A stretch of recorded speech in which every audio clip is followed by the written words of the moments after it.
Kailangan natin na damihan ang ating pataba. Ito mga katribya, wala naman po itong tamang epekto kung marami ito. Maparami ang iyong lagay. Mintres dumadami po itong ating organic ay mas gumaganda ang improvement ng ating lupa. Para yung sustansya, yung nakukuha niya ay mabalik ulit sa dati. Yung mga nasira natin mga synthetic na pataba.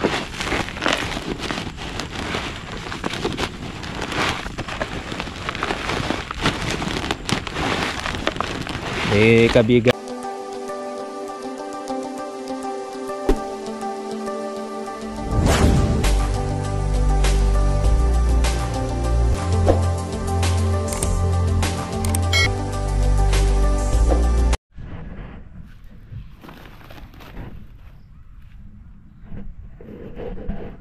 Masarap po kayo mga katribya at welcome po sa aking YouTube channel. Ngayon po ay maglalagay po tayo ng ating abono, ating organic fertilizer sa ating pong kalamansi. Yan. Lalagyan po natin ito ng 8 bag para sa ating 700 puno na ating kalamansi na mahigit ng 3 taon. Ayan naman ay kailangan po natin ay lagyan na ng ating abono bago po natin ito tubigan. Kaya yan, sasabog po tayo ngayong hapon habang medyo mainit kasi bukas kasi medyo mainit, kaya kailangan natin makapagsabog na dahil malamig po ngayon. Okay. Alaga po tayo mga trivia habang malamig ang panahon. Hapon ang ating pang pagsasabog ng ating abono. Bali magre-ratio po tayo rito ng nasa kalahati o mahigit kalahating organic fertilizer sa ating kalamansi. Lahat ng ating lalagyan yung mga madadaanan ng ating patubig. Hindi natin lalagyan po yung nasa gitna. Mana pa kung tag-ulan, pwede kahit nasa gitna po yung pagitan, pwede natin lagyan. Kaya lang kung mo ngayon po ay patubigan, dapat sa lahat ng po ng maaagusan ng tubig yung ating lalagyan. Kabilaan po ang ating paglalagay mga katribya para kain na kain niya yung ating organic. Itong atin wala po itong side effect na maluluto ang dahon kapag ka po nalagyan po ang dahon ng organic fertilizer natin. Kaya doon po sa ating mga katribya na hindi pa po nakakasubok itong ating bagong fertilizer ay pwede po kayong makagamit. Kaya lang ay pipikyapin nyo lang dito sa Nueva Ecija, sa parte po ng Visayas saka sa Mindanao. Wala pa po tayo dyan. Kaliban doon sa isa nating subscriber na taga Chaong, Quezon, na meron sila doon sa may Dandridge Farm. Ang kanyang agri-supply, meron po siyang organic fertilizer na kinuha rin kay Sir Marvin. Pwede po kayo makapag-avail doon kung kayo ay malapit dyan sa San Jose, Chaong, Quezon Province. Okay tayo ng ating abono dahil tuyo na po ang ating kalamansian. Para bukas pwede tayo mag-andar ng ating pagpapatubig habang itinutuloy naman natin ang ating paglalagay ng abono. Meron tayong punso.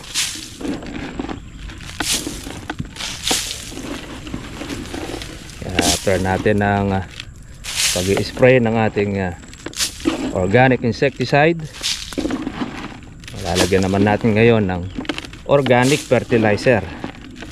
Kaya halos mga organic na gamit natin. Ang hindi na lang natin na nagagamit pa yung ating pang herbicide, yun na lang. Pero pagka meron po tayo magagamit na organic na herbicide, yun ang ating gagamitin para pure na siya na organic. Hindi na to pinalaki sa synthetic. Wala na rin po tayo mga katribang halo na puting abono o yung ating 2100. Hindi bagkus ay puro na itong ating ginamit mga katribya.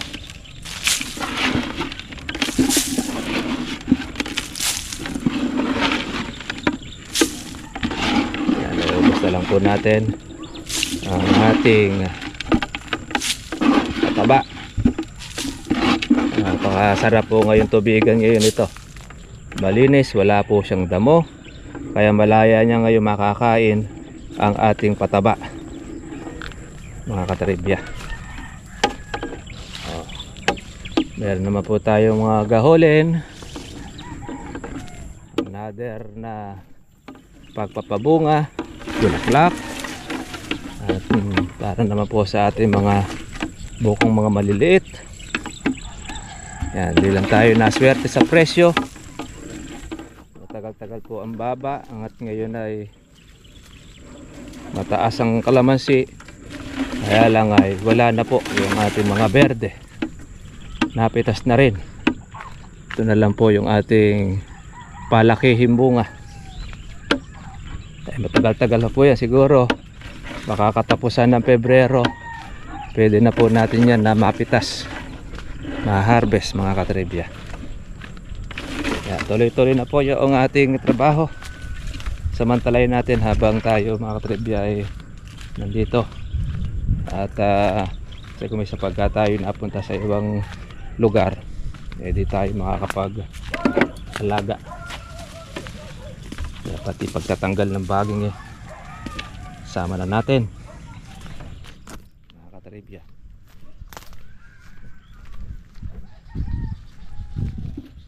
Kaya marami-rami po itong ating ilalagay dahil para pang suporta doon sa ating bulaklak tsaka sa ilalabas na bulaklak nito.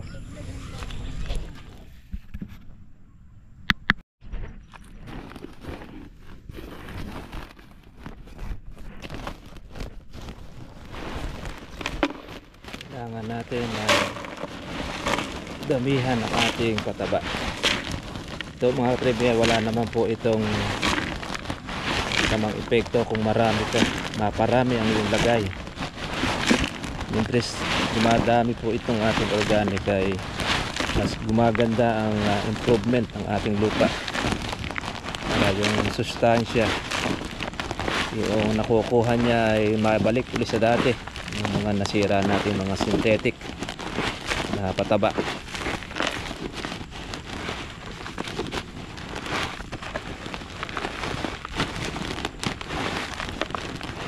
Kabigatan lang po itong ating abono na ito, 50 kilos. Sa medyo basa ay medyo mahigit po siya 50. Yan, mayroon po kayong bakol, ang tawag po namin dyan, para sa magpapataba. Tapos maglagay lang po kayo ng pwedeng tali ng red bag,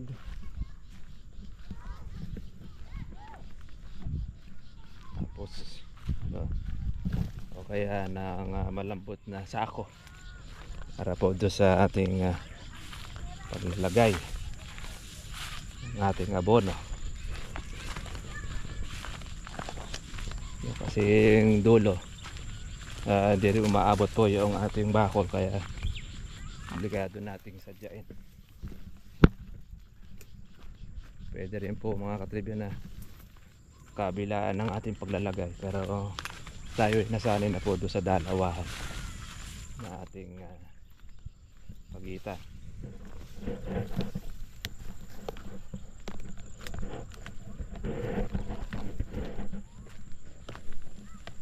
Hanap lang natin yung natin nalagyan. Kahit na iparabol natin siya dahon, wala pong epekto o bad effect sa ating kalamansi.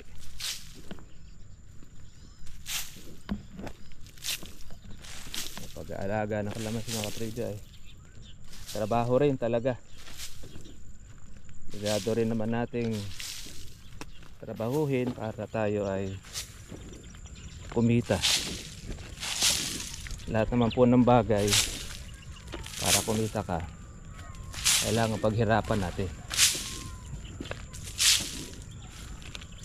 Dahil hindi tayo kagaya ibang mga kumikita, hindi pinaghihirapan. Yung korupsyon na ano po ngayon, lapit na naman uli ang eleksyon, kaya marami na naman uli ang korupsyon.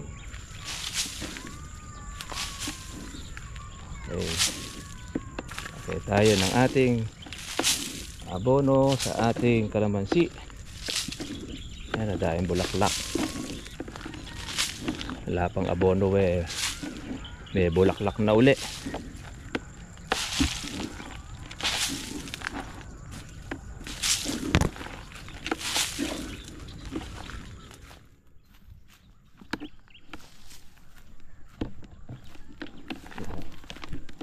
Sunod naman ay ating pagdadamo o herbicide. Meron tayong mga isis, alisin natin yan pagpapatubig natin. Saka ito, lobo-lobohan. Pag hindi natin alisin babalutan ng ating kalamansi ng katribya.